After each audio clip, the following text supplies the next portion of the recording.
Welcome back to Doors and Dice. This is mathematically correct early game subclass tier list.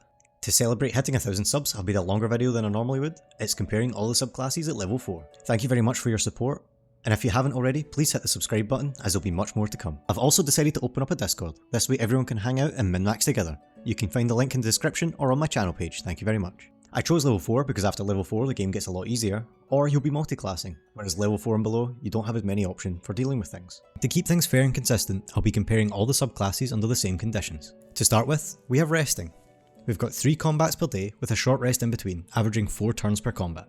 4 turns per combat is a little bit longer than usual, but it will give a little bit of wiggle room for non-optimised builds. Bards get an extra rest per day, so they're going to get an extra combat per day, taking them to 16 turns per day. To further keep things consistent, we need to consider the enemy's AC. This will be approximately 13 in the early game, so chance to miss is AC minus 1, minus the main ability modifier minus proficiency divided by 20. Chance to hit therefore is 1 minus this, and it will be approximately 60 to 65% depending on your main ability modifier. Can't just consider the tankiness of the enemy, but we also need to look at the tankiness of each subclass as well. HP and AC will be shown alongside each subclass as I go through them. If you're a light, medium or heavy user, you'll be using one of these armours in the top right hand corner. One thing to note is Daemon will only have the chainmail +1 at level 4, so you cannot buy it at level 3 and below. Some subclasses will have different armours from each other, as such I'll be referencing this table. This is going to be a long one, so get yourself a cup of tea or coffee and enjoy. Let's start with Barbarian. You've got the highest HP scaling, rage every combat, physical resistance, 16 rage damage per day, reckless attack granting you advantage on your attack rolls, however this does give the enemies advantage against you.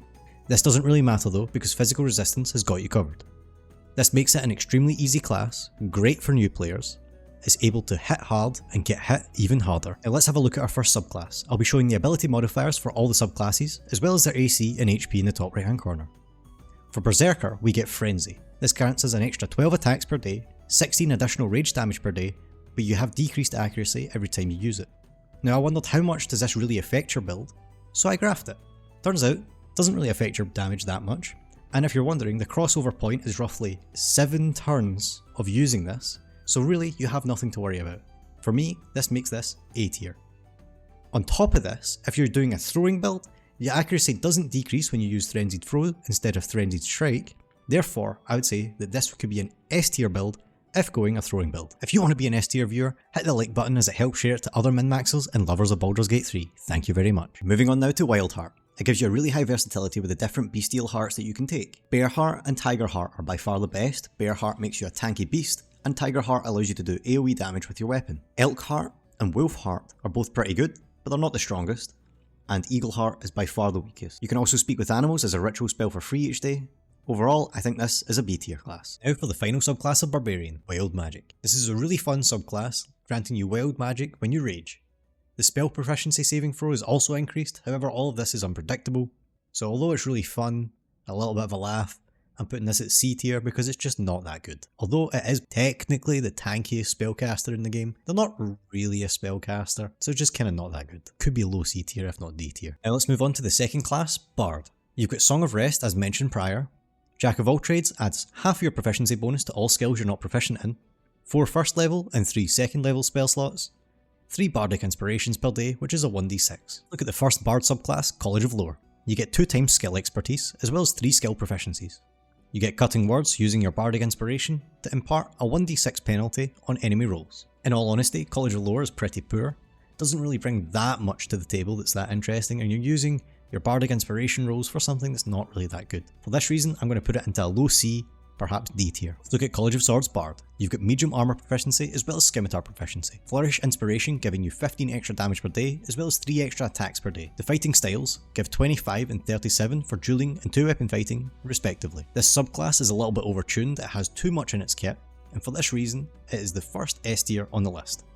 Without a doubt, this is super strong. You can talk your way out of fights, fight your way out of fights, buff your way out of fights, tank your way out of fights. It's kinda just OP. Moving on to the final subclass of Bard, we've got College of Valour. Medium armor proficiency as well as martial weapon proficiency. Combat inspiration allows you to grant your 1d6 as an extra damage on your attack rolls. Comparing this to the last subclass, it's night and day which one is better. The last subclass you get an extra attack on top of the extra damage, this one just gets you the extra damage. And yes, you can use it to buff AC, but who's really doing that? All in all, College of Valour is kind of a letdown. Yeah, you get a little bit more variety in your weapons, but I'm going to place it in C tier. Moving on to the third class, we've got Cleric. Turn Undead, 3 channel divinities per day, 4 first and 3 second level spells. First up, we've got Knowledge Domain. Expertise and 2 skills, 1 Knowledge of the Ages per short rest, and that lasts until a long rest, therefore you can get 3 of these. It's rather lackluster. You've got normal AC, normal HP, etc. I'm going to put it in D tier just because it doesn't really bring anything new to the table. Next up, we've got Life Domain.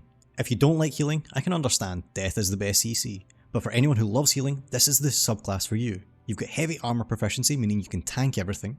You've got Disciple of Life, which is 24 healing per day, and you've got Preserve Life, which is 12 healing per combat per person in an AoE. This subclass allows you to heal to your absolute fullest and not care about getting hit. For this reason, if you like healing, I'm going to put it in A tier, but I do understand the sentiment of if they're dead, they don't do damage. So perhaps B tier for people who play like that. You've got Light Domain. Warding Flare gives the attacker disadvantage at the cost of your reaction. On top of this, you've got Radiance of the Dawn, which is 15 damage, or half on its success, AoE damage per combat. This AoE damage is really useful. You can clear out all the squishies in a combat and then just focus down the tank. I find this really good, and for this I'm putting it in A tier. Next up, we've got Nature Domain. This gives you heavy armor proficiency, speak with animals, you can charm 1 beast or plant per short rest, therefore per combat, and you get +1 skill proficiency. In all honesty, this is just a worse druid, and I wouldn't recommend it. It is definitely D tier.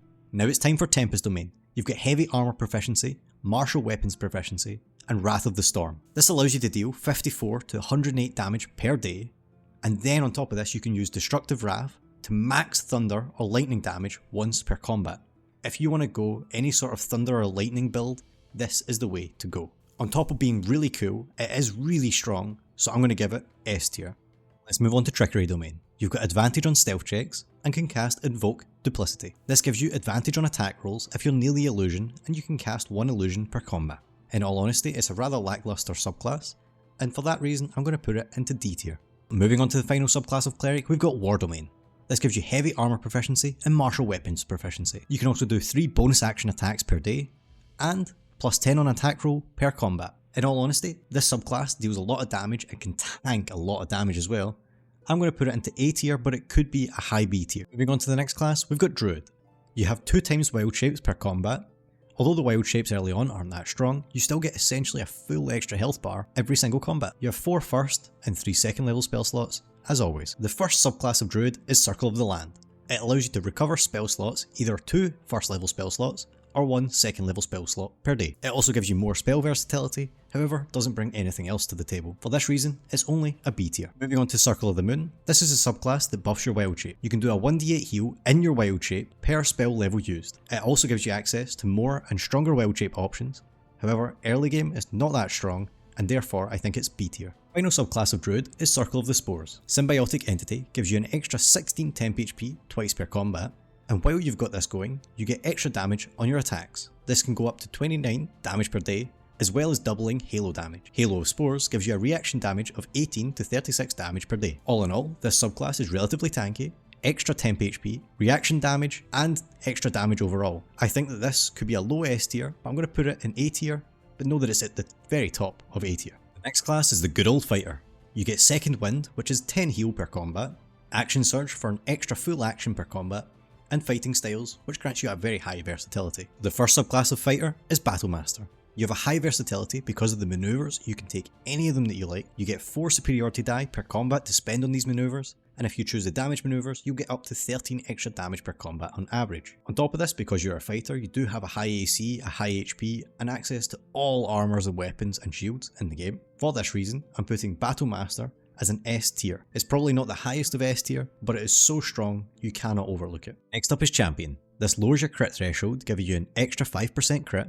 This makes no real difference over the course of a day. Using a 1d12 weapon, it gives you about 4 damage per day. Therefore, other than just the baseline fighter kit that it comes with, it's kinda useless, and therefore I'm going to put it in the lowest of C tier, C for Champion. Otherwise I'd probably put it in the highest of D tier. Final subclass for Fighter is Eldritch Knight. This lets you make any weapon a bound weapon, so when you throw it, it will return to you. You also have spell slots, however half as many as a normal caster, all of them at level 1, and their spell choice is limited. Although you do have the baseline fighter stats, overall because of the way you have to make your stats for the intelligence buff, you're actually going to be a lot weaker than a normal fighter.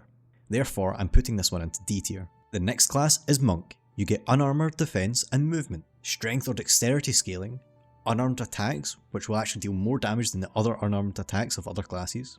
You get bonus unarmed attacks when you use an unarmed attack. You also get 5 key points to spend every single combat, which lets you do versatile bonus actions. One of the best ones is Flurry of Blows, so you can get up to an extra 20 damage every single combat. And finally, you can deflect missiles as a reaction. First subclass for Monk is Way of the Four Elements. You gain really high versatility with the different spells that you can cast using your key points.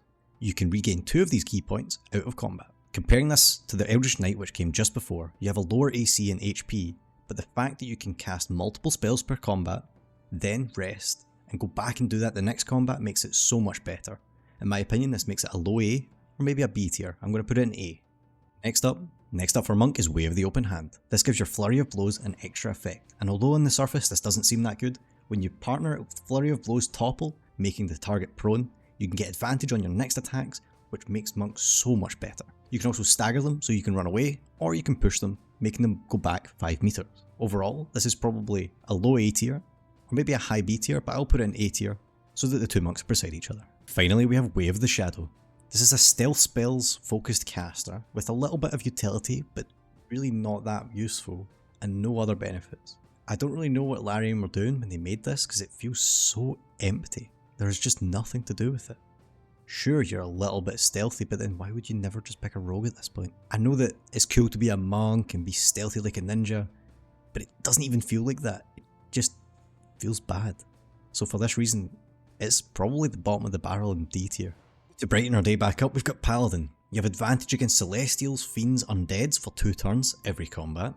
Lay on Hands, which is a 24 heal every single day. Fighting Styles, which grants you a little bit of versatility in what weapon you can use. You do learn spell slots at half the speed, but you do get spell slots. You have Divine Smite, which is 18 damage on a crit, so you're going to turn this on in the passives menu. If you don't know how to do that, I'm going to make a video linked up at the top right. And you get Channel Oath once per combat. First oath is Oath of Devotion. This gives you extra charisma modifier on your attack rolls every combat on every attack. So plus 15% chance to hit is really strong this early in the game, and for that, it definitely deserves A tier. The next oath is Oath of the Ancients. This gives you an AoE heal of 9+9 every single combat. This alone, because it is alone, brings it to A tier.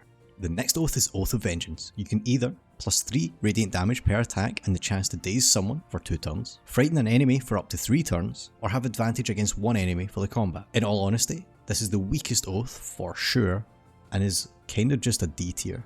Finally, we have Oathbreaker. Now, just the fact that this is in the game makes it S tier, but not really. I think the fact that Larian put this into the game, that you can break your oath and become an Oathbreaker, is really, really cool, and it does actually give you repercussions for your actions in the game. Overall, you're going to get 22 damage over the 4 turns, and advantage against that target. Or you can control an undead creature until a long rest, which is also pretty cool. Or you can frighten all nearby enemies for 2 turns. Taking all this into account, it's actually an A tier, but for thematics, definitely an S tier. Moving on to Ranger, you get Favoured Enemy, Natural Explorer, Fighting Styles, which all grant you a lot of versatility. On top of this, you get the 3 first level spells. Because you're a Marshal, you get half, again granting more versatility. The first subclass for Ranger is Beastmaster. You can summon a companion with high versatility, so either tanks, damage, or utility every single combat, and this will split the aggro away from your party. The downside to Beastmaster is a lot of people say it's quite boring, but I personally quite like having a little pet. Overall, I think it's A tier, but if you really don't like the pet playstyle, it's probably B tier. Next up for Ranger is Gloom Stalker. You get an amazing first Nova round, you get an extra attack and extra damage on that attack, so plus 3 attacks per day, and plus 9 damage on average per day. You get Umbral Shroud so you can go invisible, Dread Ambush or Hide on a bonus action, plus 3 initiative, and on top of that you also get Dark Vision. All in all, it sounds really good, it feels really good, but mathematically, it's not that good. I think it's a C tier. Could be D, could be B depending, but I think it's a C tier. Lastly for Ranger is Hunter. Hunter's Prey gives you a lot of versatility in what kind of enemies you want to attack. Colossus Slayer, you can get up to 38 extra damage per day on average. Giant Killer lets you add your reaction for an extra melee attack against large enemies. This is really inconsistent and feels really awful. Or you can use Hordebreaker for attacking 2 grouped enemies, essentially getting you an extra attack per turn, or 12 attacks per day. Overall, going option 1 or 3 is pretty recommended, option 2 is highly recommended against, and this makes it definitely S tier. The next class is Rogue, and it's an interesting one. So you get Expertise, you can do Sneak Attack for 78 damage per day, and you can use Cunning Actions as bonus actions. This class as a whole is overloaded, And it's kinda crazy how much Larian loves the rogue. Maybe it's because they love Astarion, who knows. If you love Astarion as much as Larian do, let me know in the comments below what kind of build you run on him. The first rogue subclass is Arcane Trickster. You get a sneaky mage hand, but that's about it. You get 2 first level spell slots and reduced spell choices. On top of this, you're not very tanky, you can't really do anything else, you can be a bit sneaky I guess. All in all, definitely D tier. This is where things get really spicy. Assassin. You can regain your action and bonus action at the start of combat, meaning you can do extra sneak attacks before combat has even started. This gets you an extra 19 damage per day just from the sneak attack. On top of this, you have the best Nova round in the game, guaranteeing crit hits on your surprise round and advantage against lower initiative enemies. This allows you to nuke the entire playing field before they've even had a chance to attack, before they even know you're there. This is S, if not S plus tier. If I had an S plus tier, this would be in it, 10 out of 10. The last subclass for Rogue is Thief. Fast hands in the right hands, gaining that extra bonus action is so strong. That gives you 29 extra damage per day using a normal dagger, just from that extra bonus action attack, overall getting you 88 damage per day from your normal attacks. This isn't including any sneak attacks or anything like that. Overall, I think this is an easy A+ or an S- tier subclass. Next up we have Sorcerer.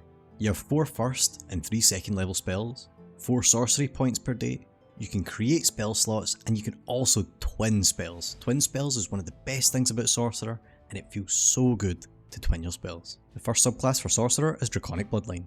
Draconic Resistance increases your AC to 13. Overall, you can get that up to an 18 by level 4. Your increased HP and the AC make you a really tanky spellcaster, which is really unique. Overall, I think this is an A- or a B+. I'm going to put it in A- just because of how tanky this is. Next up is Storm Sorcery. You can fly after a first level spell or higher with no opportunity attacks when flying away. Overall, you've got quite a low AC and quite a low HP, so I think it's probably a B tier, if not a C tier. Lastly for Sorcerer, we've got Wild Magic. So yes, it's cool that we've got Wild Magic and we can roll the dice to see if we get a cool spell. However, it's a 1 in 20 chance or 5% chance of happening, which makes it even less predictable than the Barbarian, since that only triggers when you rage. You can get advantage 1 time per combat, and then increases the wild magic chance to 50%, but that's only 3 times per day. It's not really worth it. You've got low AC and low HP. Put this in C tier, or probably actually D tier. The only reason it's maybe not D tier is because of the kind of spells you can get. They're a lot better than the Barbarian one. We're coming towards the end of the classes, and we've got the Warlock. We've got 2 second level spell slots per combat, Eldritch Invocations, which gives us a lot of versatility in what you want to choose. Agonizing Blast is definitely the best, with plus 18 damage per day.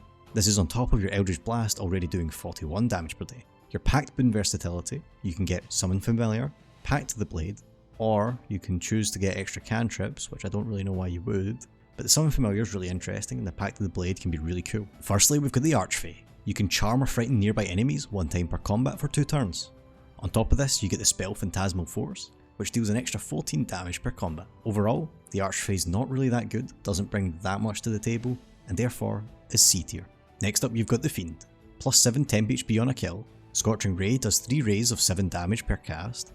With Hex, this deals 3 times 7 plus 3.5, which deals 32 damage per combat. Overall, partnering Hex and Scorching Ray makes the Fiend a B tier.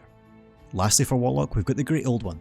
We get Phantasmal Force again for the 14 damage per combat, and when you crit, nearby enemies can be frightened for 1 turn. Overall, the Great Old One isn't very good, and in my opinion is D tier. But if you want to be a Great Old One, please subscribe to my channel.